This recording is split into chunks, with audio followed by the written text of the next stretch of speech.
Ever since Square Enix announced they'd be working with NFTs, they've received nothing but backlash, with many of their own customers, myself included, tearing them apart over the situation, and it's something that is incredibly well deserved. We often joked that the first thing that they would try to make an NFT out of is Final Fantasy VII, because how hilarious would it be if they took the game about saving the planet from a company like Shinra that willfully produces something bad for the planet for personal gain and profit, and did that exact thing themselves. How hilarious and ironic would that be? Surely Square Enix would not become analog to the villains of their own stories, right? Unfortunately, that's exactly what they did. Just 24 hours ago, Square Enix has announced their first NFT, a Final Fantasy VII NFT. Square Enix has partnered with Engine, an NFT company that will store Square Enix's tokens on an Efinity blockchain. So, what's the first NFT they're going to be putting out? You can get this really nice Bring Arts figure of the original FF7 Cloud. The design of this figure is actually quite nice, and to be clear, this is a physical, real-life figure. The figure itself is $130, and includes an NFT for authentication, a digital good that proves that you bought something in real life. Or you could pay $150 and get the digital copy alongside of it, a feature that can already exist without NFTs, which makes you wonder what the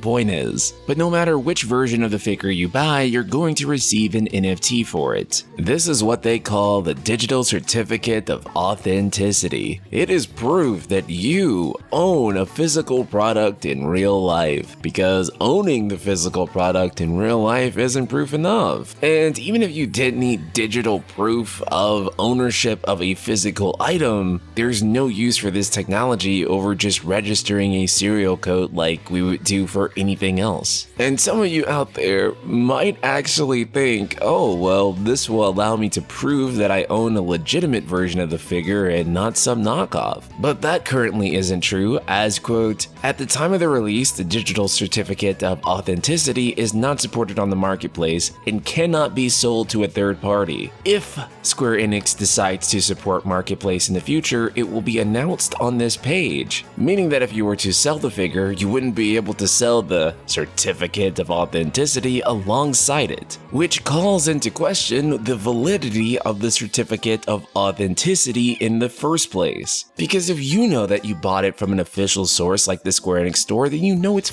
real. And if you can't transfer it to the next owner, then what is the point? But let's say that this figure does become really worth something and you want to prove the authenticity for it 10 years later. Square Enix gives you a nice little legal warning just in case, with them saying, quote, warning, in case Engine services become unavailable in the future, you may lose access to the NFT's Digital Certificate of Authenticity. So yeah, with the market for NFTs crashing right now, if this company happens to go under, then well, tough luck. It's just madness to me to use this technology and it's not even actually good at replacing the traditional things that it's supposed to, or even the digital things that it's supposed to. You could literally not use NFTs and have the exact same systems in place. Of course, even if you could do all of this, NFTs are simply not a good technology and one that Square Enix of all people shouldn't be supporting, and they for damn sure shouldn't be using Final Fantasy VII in order to do it. It is hypocrisy at its finest. I know that some of you aren't going to see the reason to be upset by this. Many of you are going to look at this as a figure and not a video game and not really see the urgency of this. Cliche as it may be to say, it is a slippery slope. If you allow Square Enix to get away with this, NFTs will slowly worm their way into your games. This is their first inconsequential test. They are literally trying to see if your nostalgia for Final Fantasy VII can make you put aside any ethical concerns and swallow the NFT. This is the exact gateway to getting these damn things into your games. And look, I love the creatives at Square Enix and I love what they do. Clearly, I wouldn't be doing this if I didn't, but you have to be able to separate your love for those creatives, for the Yoshi P's and the Tetsuya Nomuras, from their higher-ups and their bosses who are trying to make a quick buck. Trust me when I say you don't need to jump in front of a gun for a multi-billion-dollar corporation. Trust me, they will be absolutely fine if they take a little bit of legitimate criticism on a business practice that they should not be doing. And if they're willing to keep trying to push this after so much backlash, you can believe if you let this slide even a little bit, that will greenlight it to them to go ahead and push it into our games. Do not for a second think that this is harmless in any regard, because if this is a business strategy that Konami has adopted, then you know for damn sure that you shouldn't be doing it square. Shout out to patron Zona-san and the rest of the Ultima community.